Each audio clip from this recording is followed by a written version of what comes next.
Bismillahirrahmanirrahim. Assalamualaikum warahmatullahi wabarakatuh. Selamat pagi teman-temanku semua. Semoga kita selalu diberikan kesehatan, keselamatan, dan semangat dalam menuntut ilmu di mana saja. Di sini kami dari kelompok 7 akan mempresentasikan mengenai filsafat ketuhanan dan relevansinya dengan pendidikan Islam. Anggotakan saya Didik Nugroho dengan NIM 2012000041 dan Dila Puspitasari dengan NIM 2012000053. Yang pertama, di sini saya akan menjelaskan mengenai latar belakang pemikiran tentang Tuhan. Al-Quran sebagai sumber atau pedoman utama bagi umat Islam menjelaskan bahwa kehadiran Tuhan ada dalam diri setiap insan atau setiap manusia.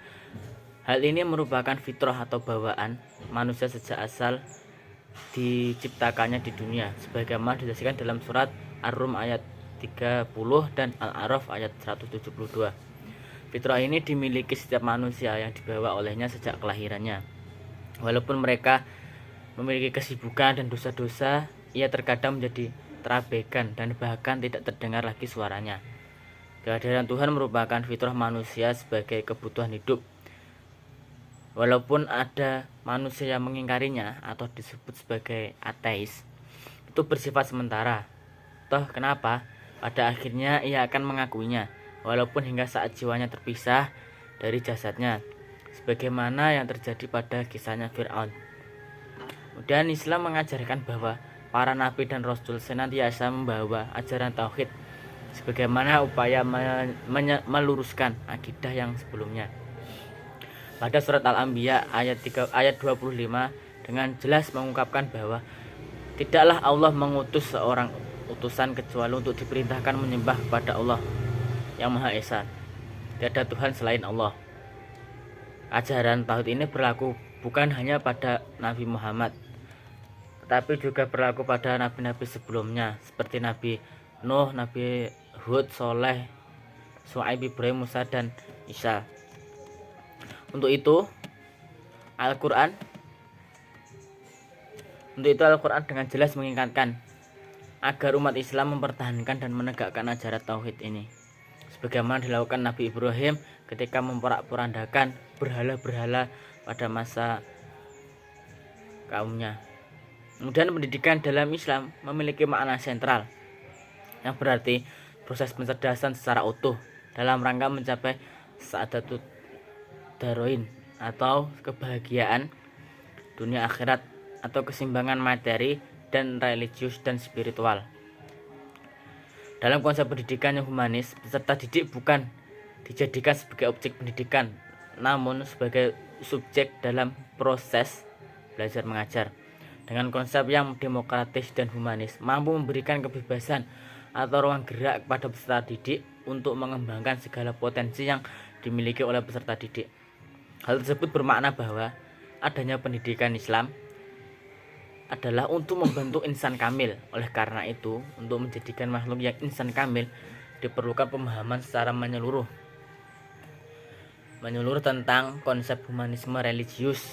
Adapun yang dimaksud dengan humanisme religius adalah konsep keagamaan yang menempatkan manusia serta upaya humanisme ilmu-ilmu dengan tetap memperhatikan tanggung jawab hablum minallah dan hablum minanas.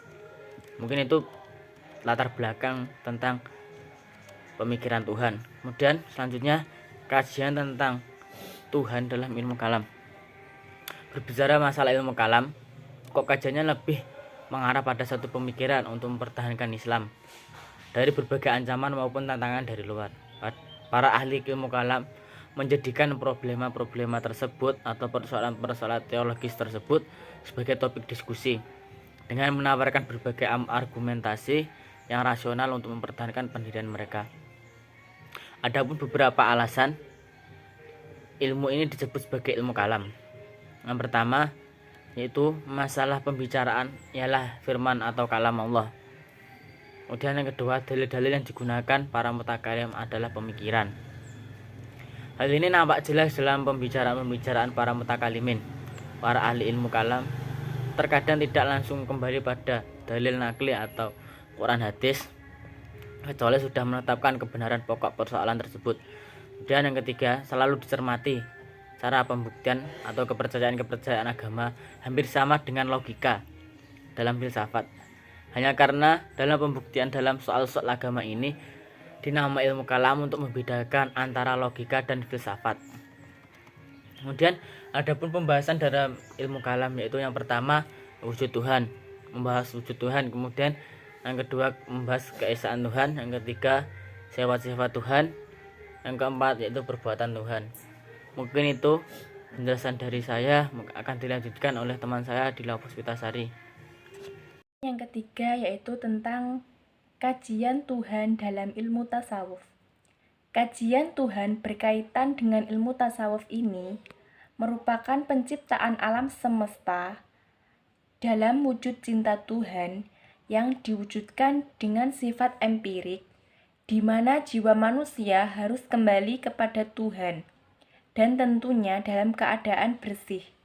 Ajaran dalam tasawuf terbagi atas fana, baqo, ittihad, hulul, wahdat, dan al-wujud. Poin yang keempat yaitu tentang Tuhan dalam filsafat Islam.